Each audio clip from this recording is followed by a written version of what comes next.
네, 오늘은 하나님 나라 사람들 시리즈 그 9번째 시간이고요. 복되구나 박해를 받는 이들이여 라는 제목으로 이 시간 하나님 말씀 함께 나누도록 하겠습니다. 우리는 지난주에 평화를 이루는 사람들이 복되다라는 말씀을 우리가 함께 나누었습니다. 그러나 한편 우리가 생각해 보면 이 땅 가운데 평화를 만들어낸다라는 이야기가 마치 우리가 세계 평화를 위해서, 남북한의 평화를 위해서, 이스라엘과 가자 지구의 평화를 위해서 뭔가를 해야 한다는 것처럼 들릴 수 있을 것 같습니다. 저는 지난주에 역사 강사 최태성 선생님이 쓴 다시 역사의 쓸모라는 책을 조금 읽어보았습니다. 저자는 이런 이야기를 던졌습니다. 역사 강사로서 많이 받는 질문 가운데 한 가지는 만약이라는 질문이라는 것입니다. 역사를 공부하다 보면 대단한 일들이 많이 벌어지는데 만약 나였으면 저렇게 할 수 있었을까라는 생각이 든다는 질문이었다고 합니다. 그러니까 우리가 만약 일제시대에 태어났다면 우리는 독립운동을 할 수 있었을까요? 여러분들은 어떠십니까? 태극기를 품에 들고 거리를 나가서 만세를 외칠 수 있었을까라는 질문이죠. 이 독립운동이라는 것은 자신의 목숨뿐만 아니라 가족까지도 핍박받는 위험을 감수해야 하는 것이기에 숭고한 일은 다들 자신은 할 수 없을 것이라 생각한다는 겁니다. 여러분들은 그런 생각해 보시지 않으셨습니까? 내가 일제시대에 태어났으면 나는 정말 독립운동을 할 수 있었을까? 나는 광복군에 들어가서 총칼을 들고 일제와 싸울 수 있었을까? 그때마다 최태성 선생님은 역사를 배운 사람이 나라면 목숨 바쳐 독립운동을 했을 거야 라고 장담하는 게 오히려 이상하지 않을까요? 라고 말했다고 합니다. 지금 우리가 살고 있는 시대와 과거는 다르기 때문이죠. 그 시대에 따라 시대적 과제가 다르기 때문이라는 것입니다. 평범하게 사는 것 같지만 우리도 역사에 기여를 하고 산다는 것입니다. 그러면서 하나의 이야기를 전해줍니다. 바로 대구 상원고등학교의 이야기입니다. 이 대구 상원고등학교, 지금은 대구 상원고등학교이지만 예전에는 1923년 대구 공립상업학교로 설립이 되었고요. 그리고 대구 상고를 거쳐서 지금은 대구 상원고등학교라는 이름이 붙여져 있습니다. 이 학교는 1928년 창단한 이 학교의 야구부는 좋은 성적을 거두다가 그런데 광복 이후부터는 성적이 좋지 못했습니다. 그러다가 1950년 제5회 청룡기 전국 야구 선수권 대회에서는 돌풍을 일으키게 됩니다. 그리고 1950년 6월 18일에 열린 결승전에서 라이벌 동래중을 2대1로 꺾고 우승을 차지하게 됩니다. 그리고 또 한 번의 대회가 열립니다. 우승 직후인 6월 23일, 1950년 6월 23일에 서울에서 제2회 학도 호국단 체육대회가 열렸고요. 25일 준결승에서 라이벌 동래중과 또다시 승부를 벌이게 되었습니다. 그런데 우리가 잘 알다시피 그날이 어떤 날이었습니까? 1950년 6월 25일 6.25 전쟁이 발발했습니다. 그날 경기는 열리지 못했죠. 그래서 학생들은 급하게 내려와야 했습니다. 전쟁이 양상이 악화되었습니다. 그리고 우리가 잘 아는 대로 북한군은 낙동강 방어선까지 내려왔습니다. 그리고 이에 학생들은 바로 학도병으로 그리고 이 전쟁에 참전하게 되었습니다. 이때 당시 대구 상업중학교 우승 주역이었던 삼루수 이문조, 유격수 박상화, 우익수 성낙홍은 야구 방망이 대신 총을 메었고 공 대신 수류탄을 들고 전쟁에 나가게 되었습니다. 그리고 낙동강 방어선에 치열했던 전투는 끝내 이 모든 이들로 인하여 나라를 지켜냈지만 당시 수많은 군인들이 전사했고 이 3명의 선수 역시 다시 그라운드로 돌아오지 못했습니다. 이 3명의 선수들은 평소에도 나는 조국을 위해서 목숨을 바치는 애국자가 될 거야, 그런 생각으로 살지 않았을 것입니다. 그저 매일 야구하고 어떻게 하면 좋은 야구 선수가 될지, 그리고 그 나이 또래가 하는 똑같은 고민을 하며 살았을 것입니다. 그런데 시대적 상황이 그들을 야구장이 아닌 전쟁터로 향하게 했던 것이죠. 야구가 아닌 전투에 그들의 청춘을 불살라야 했습니다. 그 소년들이 나라를 위해 얼마나 큰 꿈을 꾸었겠습니까? 대단한 생각을 했을까요? 젊음을 바쳐 나라를 지킬 것이라는 생각은 그들의 인생에 상상조차 할 수 없었을 것입니다. 이야기가 좀 길었지만 저는 이 이야기가 우리에게 일러주는 의미가 있는 것 같습니다. 내가 이 땅에 평화를 만들어낼 만한 존재감이 있거나 영향력이 있는 사람이 아닐 수도 있습니다. 같은 작업을 계속 반복하며 고단한 하루를 보내는 노동자에겐 이런 평화의 이야기는 먼 이야기처럼 느껴질 수도 있을 겁니다. 하지만 평화를 이루라는 그 평화의 왕 예수 그리스도, 그 하나님의 마음으로 우리는 오늘을 살아내는 것입니다. 그리고 팔레스타인 소년에게 공을 던져준 유대인 소년처럼 우리의 작은 자리에서 평화를 노래하고 실천하는 것이죠. 우리가 이 땅 가운데 트럼프 같은 사람이 아니더라도, 그리고 어디선가 평화를 말할 수 있는 BTS 정도가 아니더라도 우리는 평화를 만들어낼 수도, 평화를 꿈꿀 수도 있는 것입니다. 누리는 사람이 아닌, 평화를 누리는 사람이 아닌 만들어낼 수 있는 그런 복의 사람들이 우리 모두가 될 수 있는 줄 믿습니다. 예수님은 이제 복에 대한 마지막 메시지를 사람들에게 말씀하셨습니다.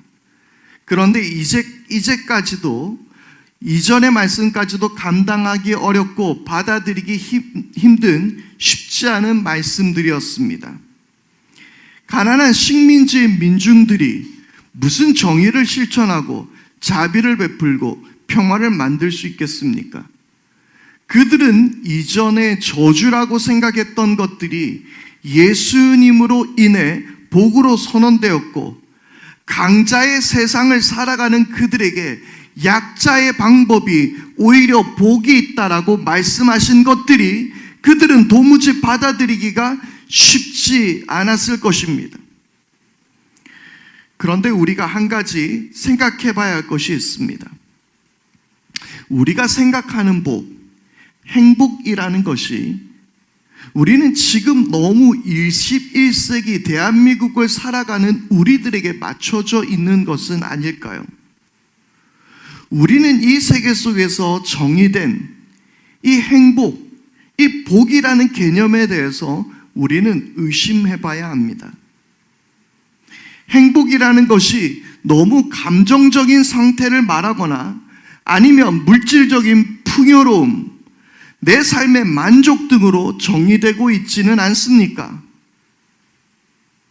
내 삶이 형통한 것이 복이라고, 행복이라고 이야기하고 있지는 않습니까? 아니면 믿음으로 구원받고 구원받은 상태로 인해 기뻐하고 감사하는 삶을 사는 것이 하나님의 말씀하신 행복의 전부일까요?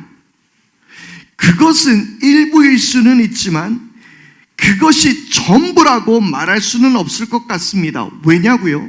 바로 예수님의 팔복이, 그 말씀들이 그것을 우리에게 일러주고 있기 때문입니다. 만약에 예수님을 믿고 구원받은 우리가 복되다, 그것이 행복이다 라고 이야기했으면 예수님은 이 한 말씀이면 끝이었습니다. 그러나 예수님은 8가지를 사람들에게 일러주면서 이것이 행복이다라고, 이것이 복받는 것이라고 말씀해 주셨다라는 것입니다. 오늘 충격적인 마지막의 복을 우리는 바로 이런 관점에서 봐야 하는 것입니다.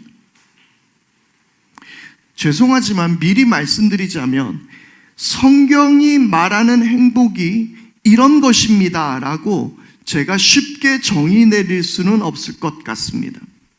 하지만 성령님께서 우리 모두에게 하나님이 말씀하신 그 복, 하나님이 말씀하신 그 행복의 의미가 무엇인지 가르쳐 주시고 깨닫게 해주시기를 바랍니다.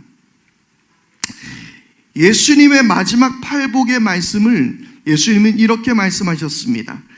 자, 우리 다 같이 한번 함께 읽어보겠습니다. 시작.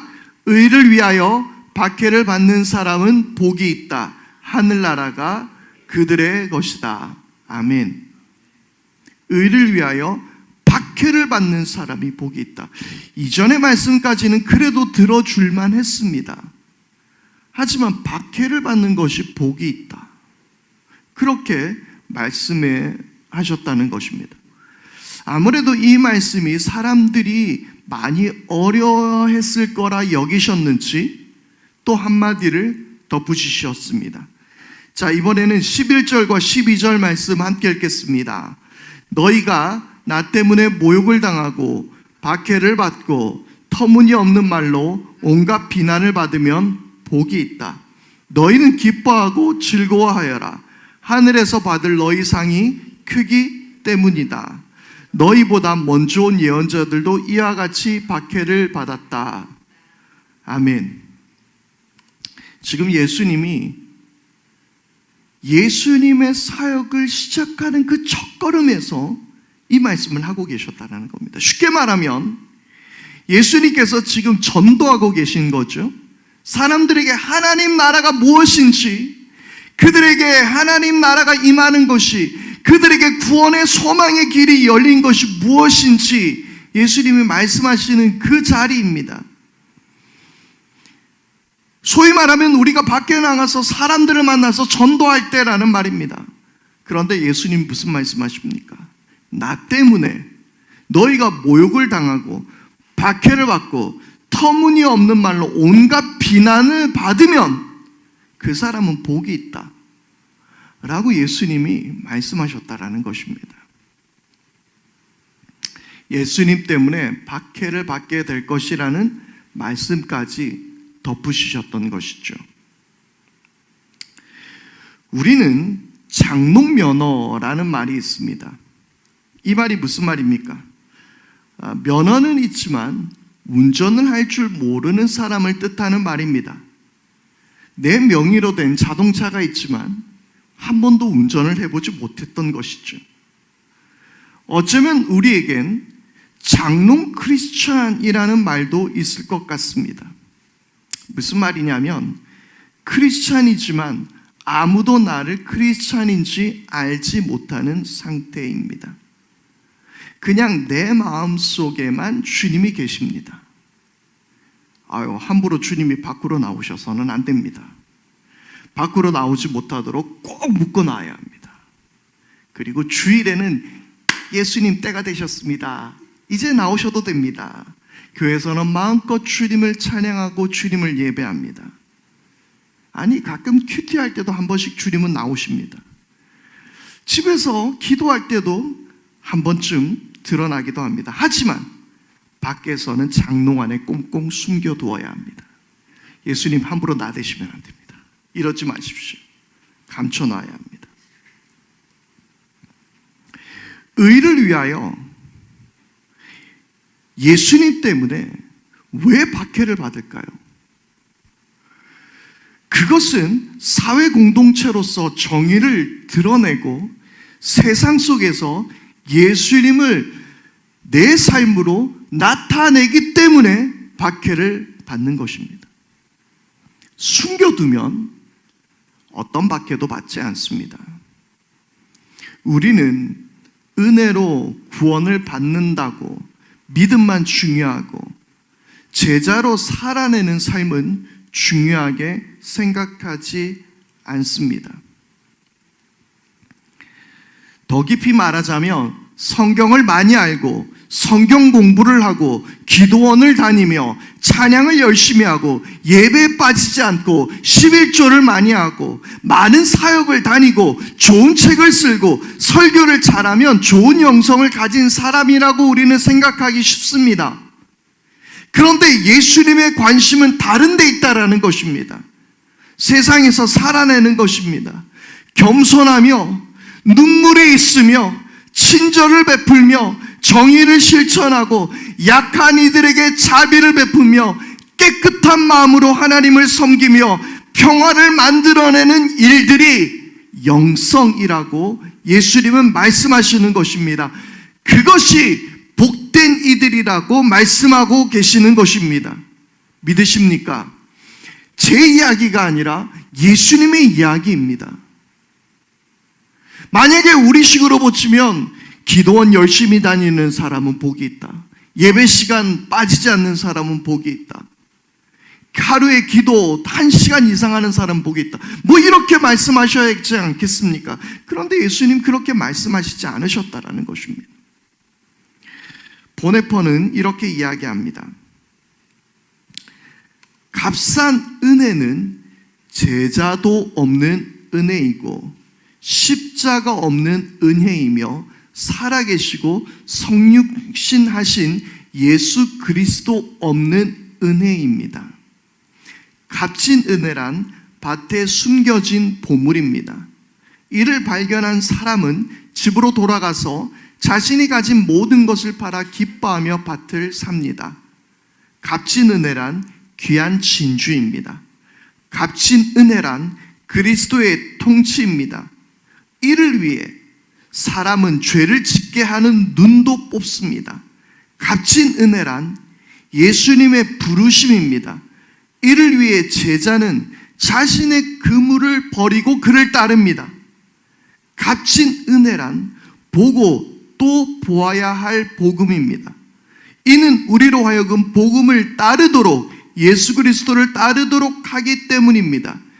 이는 우리에게 우리의 생명을 요구하지만 사람에게 하나뿐인 진정한 생명을 주기 때문에 값진 은혜입니다. 무엇보다도 그것은 하나님께서 그분의 아들의 생명을 값으로 지불한 것이기에 값집니다. 여러분, 이 말이 무슨 말씀인지 아시겠습니까? 우리는 너무나도 값싼 은혜를 바라고 살아가는 사람들이라는 것입니다. 값진 은혜가 무엇입니까? 생명으로 우리에게 주신 은혜가 값진 은혜입니다. 그러면 우리 역시 생명으로 살아내는 것이 값진 은혜라는 것입니다. 제자도의 삶을 살아가는 것이 값진 은혜라는 것입니다. 우리는 이 땅에 예수 그리스도의 은혜를 너무나도 값싼 은혜로 바꾸고 있는 것은 아닐까요? 그리고 제임스 하웰은 그의 책에서 이렇게 말합니다. 예수님은 아바라고 불렀던 하나님께 충성스럽게 헌신한 결과로 자신의 생명을 잃었다. 그렇다면 예수님을 따르는 것이 어떻게 편안하고 고통 없는 길이어야 한다고 생각할 수 있을까? 그렇습니다. 그렇게 예수를 따르는 이들이 박해를 받게 된다라는 이야기입니다. 기독교의 역사는 박해의 역사, 피해의 역사였습니다. 예수님께서는 12절 말씀에 너희보다 먼저 온 예언자들도 이와 같이 박해를 받았다라고 말씀하셨습니다.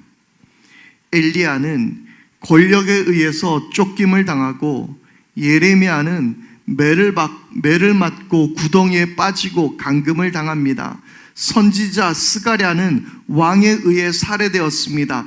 이사야는 므낫세 왕의 신복들에게 톱에 잘려 순교했습니다.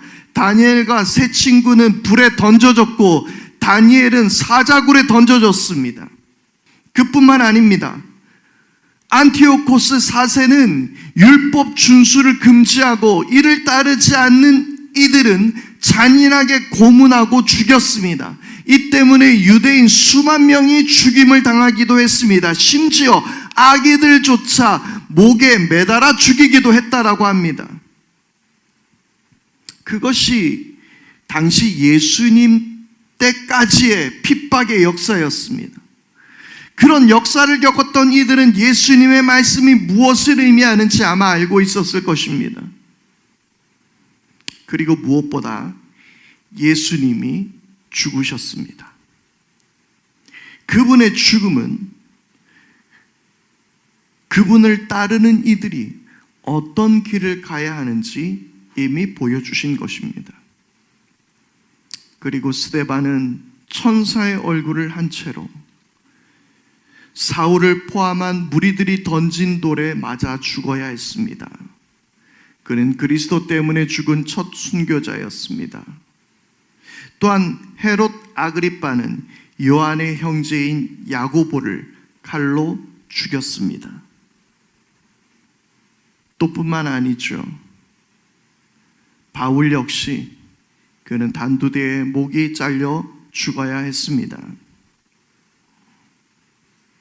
이런 일들이 있은 후 진정으로 말씀을 깨닫게 된 것은, 이 예수님의 말씀을 이해하게 된 것은 아마도 한 세대가 지난 후 바로 이 마태복음의 책을 읽는 이들이었을 것입니다. 로마의 박해의 역사는 어땠습니까? 네로, 도미티아누스, 데키우스, 발레리아누스, 디오클레티아누스로 이어진 로마 황제들로 인해서 수많은 이들이 박해를 당하고 죽임을 당해야 했습니다. 초대 교부였던 터툴리아는 이렇게 말했습니다.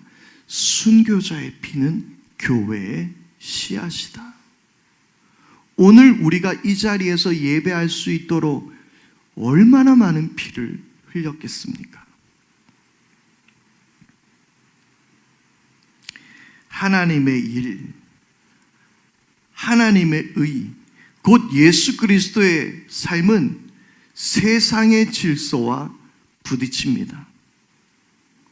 피라미드 구조로 세워진 세상 질서와 권력, 거짓의 체제를 불편하게 만듭니다. 나만 잘 먹고 잘 살기를 바라는, 내가 저 피라미드의 꼭대기에 서 있기를 바라는, 우리의 가족과 안녕과 번영을 바라는 이 세상의 원리와 부딪혀 그것들을 불편하게 만들어 버립니다.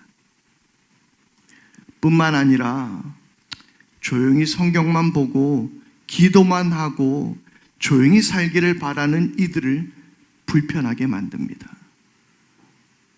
예수님은 그런 깨어진 세상으로 우리를 밀어넣습니다. 그리고 팔복의 말씀을 따라 살라고 너희가 복된 이들이라고 그렇게 말씀하십니다. 한동안 그리스도인이라는 것이 사회생활에 아무런 문제가 되지 않았던 적이 있었습니다. 제 어릴 때만 생각해 보더라도요, 제가 교회를 다닌다는 이유만으로 많은 친구 어머니들이 저를 믿어줬습니다. 그 때문에 걔들도 많이 좀, 그죠? 저와 동달아서 그랬죠. 제가 교회를 다닌다는 이유만으로 저는 신뢰를 줄 수 있는 사람이었습니다. 교회라는 이름이 신뢰와 존경이 있을 때가 있었습니다. 그런데 예수로 인해 박해를 받을 이유가 없었던 시대가 있었죠. 심지어 중세에는 교회가 권력이 되었고 교회가 세상을 박해하던 시대가 있기도 했습니다. 그런데 어쩌면 지난 코로나 이후로 하나님은 이 교회라는 것을 흔들어 놓으셨습니다. 아니, 세상을 흔들어 놓으셨습니다. 건물만 번지르한 교회를 향해 진짜 교회가 무엇인지 고민하게 하셨습니다. 뿐만 아니라 요즘은 세상에서 교회가 혐오의 대상이 되어버렸습니다. 세상은 다시 교회를 향해 박해하기 시작합니다. 여러분, 그러나 오해하지 마십시오. 우리가 스스로 불러일으킨 박해를 두고 예수님이 하신 말씀이 아닙니다. 우리가 스스로 불러낸 박해가 예수님께서 말씀하신 그런 박해가 아니란 말입니다. 교회가 권력을 가지면서 받게 된 사회적 비판 그 자체가 예수님이 말씀하신 박해가 아니라는 것입니다. 또 확성기를 사용해서 복음을 전하다가 경찰이나 사람들에게 저지를 당하는 것은 박해가 아닙니다. 전도지를 줄여 무단으로 주택을 출입하여 항의를 받거나 쫓겨나는 것은 박해가 아닙니다. 이런 이야기가 있습니다. 어떤 작은 마을의 신자들이 복음을 전하고 싶어서 독특한 아이디어를 떠올렸습니다. 바로 복음 비행선을 띄우는 것이었습니다.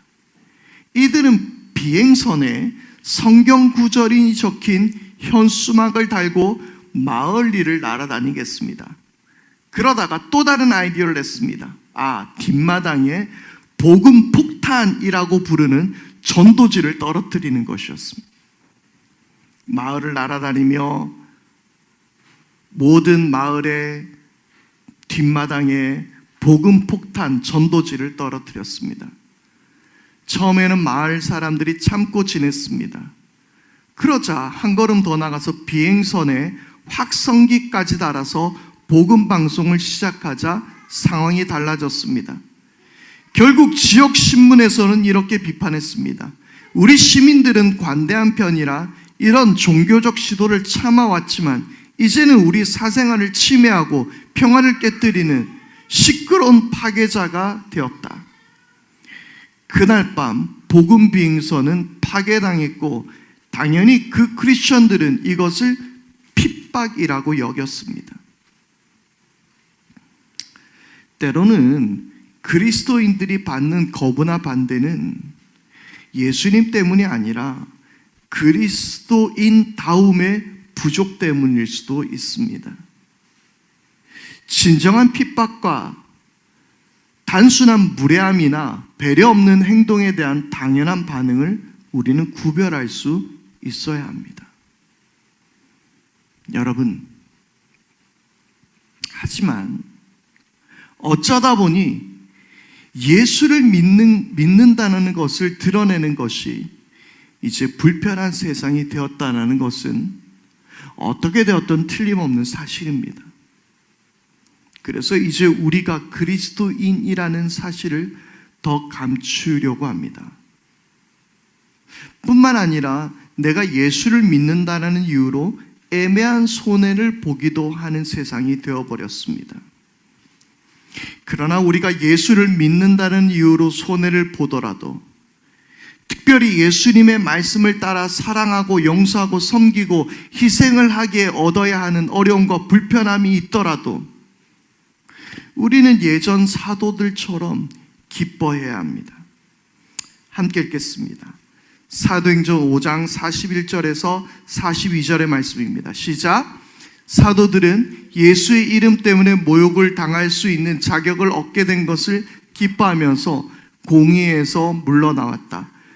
그들은 날마다 성전에서 이 집 저 집에서 쉬지 않고 가르치고 예수가 그리스도임을 전하였다. 아멘. 여러분, 이제 우리가 예수 그리스도인이라는 것을 자랑스럽게 드러내고 예수의 삶을 살아가야 할 줄 믿습니다. 예전에 제가 그 어떤 공사 현장에 갔던 적이 있었습니다. 그런데 그 공사 현장에서 제가 직장에서 지난 직장에서 제가 목사님으로 많이 불렸습니다. 그러다 보니까 그 일터에서 사람들이 저를 볼 때 목사님이라고 부르는 거예요. 처음에는 그것이 아무렇지도 않았는데 나중에는 어떤 때인가 그게 불편할 때가 오는 거예요. 왜냐하면 이렇게 사람들과 같이 일하고 사실 저희들은 그것을 점검하는 입장이었습니다. 그러면 뭔가 쓴소리를 해야 되는데 할 수가 없는 거예요.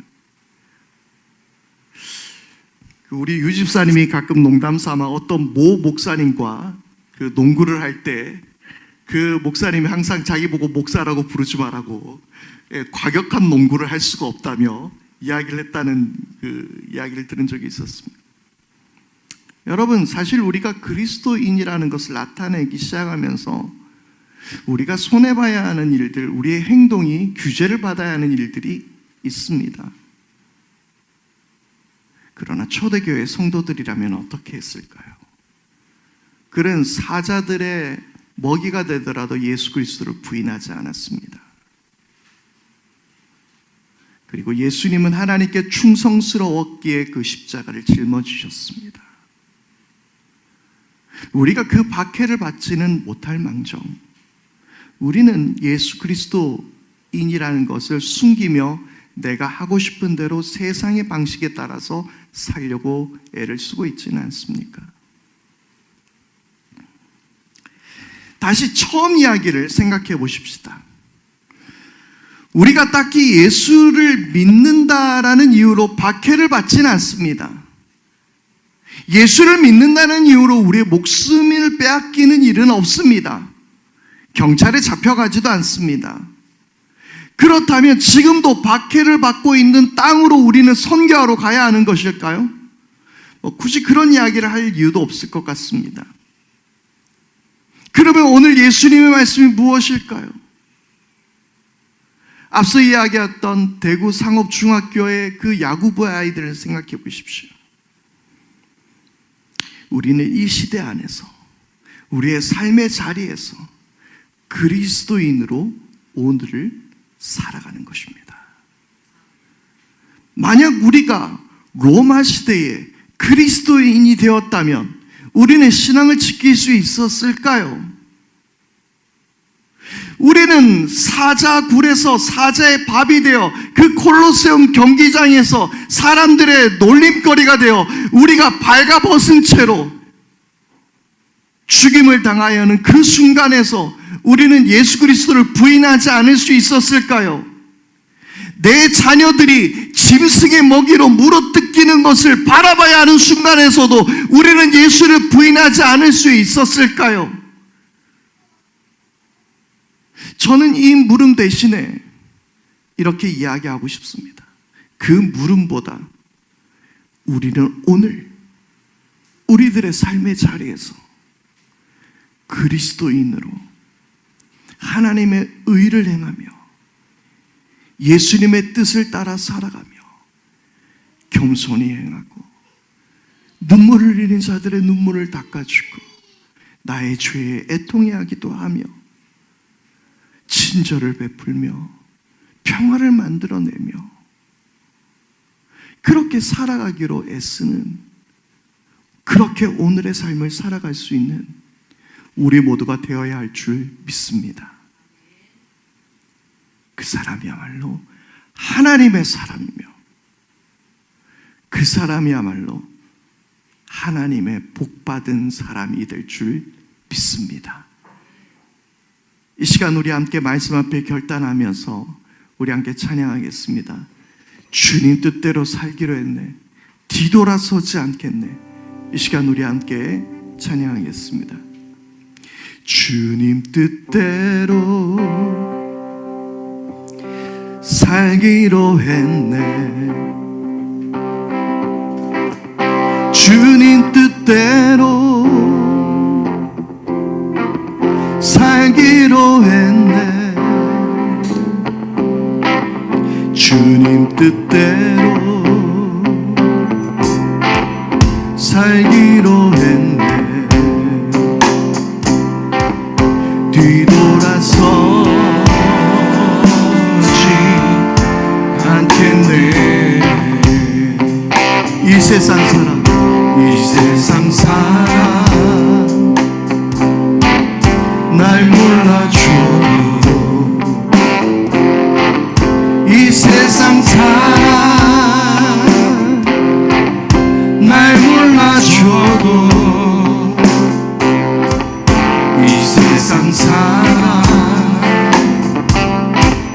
날 몰라줘도 뒤돌아서지 않겠네. 뒤돌아서지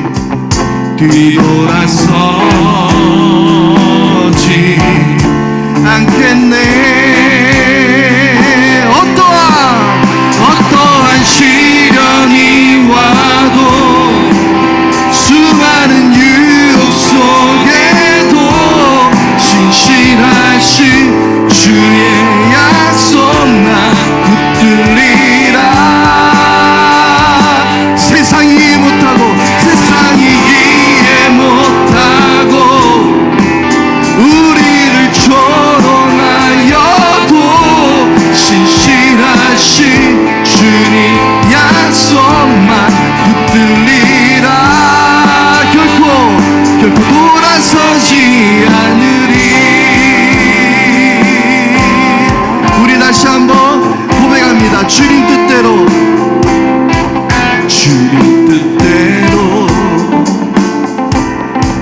살기로 했네. 아멘. 주님 뜻대로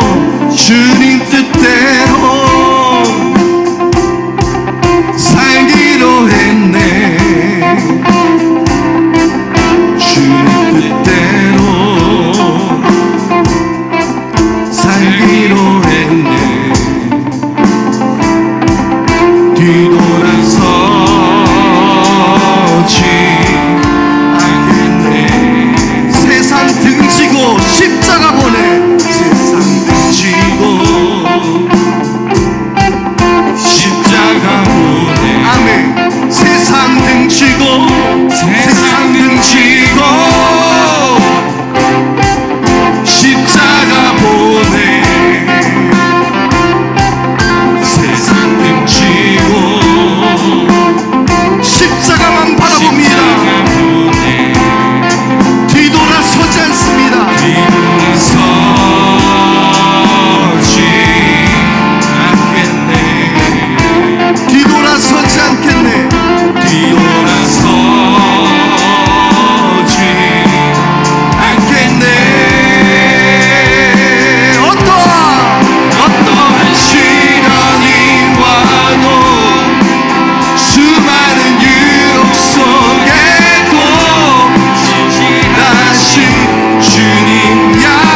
어떠한 시련이 와도 세상이 우리를 보고 조롱하여도 주님 말씀 따라 주의 길을 따라 십자가 짊어지고 주를 따르겠습니다. 아버지, 이것이 우리들에게 복되다 말씀하셨으니 우리도 복된 삶 살게 하여 주시옵소서. 하나님의 나라가 너희 것이라 말씀하셨으니 주여, 우리도 주님의 나라 바라보며 주를 위하여 마땅히 받아야 할 박해라면 받으며 견디며 살아갈 수 있는 우리 모두가 다 되게 하여 주옵소서. 예수를 나타내게 하시고 내 삶을 통하여 예수의 복음이, 예수의 삶이 드러날 수 있도록 주님 우리를 통하여 역사하여 주시옵소서. 말씀 앞에 결단하오며 우리의 신앙의 선조들이 그렇게 주를 위하여 십자가 짊어지며 주를 따랐던 것처럼 우리도 말씀 앞에 결단하오며 사도신경으로 우리의 신앙을 고백합니다. 나는 전능하신 아버지 하나님, 천지의 창조주를 믿습니다. 나는 그의 유일하신 아들 우리 주 예수 그리스도를 믿습니다. 그는 성령으로 잉태되어 동정녀 마리아에게서 나시고 본디오 빌라도에게 고난을 받아 십자가에 못 박혀 죽으시고 장사된 지 사흘 만에 죽은 자 가운데서 다시 살아나셨으며 하늘에 오르시어 전능하신 아버지 하나님 우편에 앉아 계시다가 거기로부터 살아있는 자와 죽은 자를 심판하러 오십니다.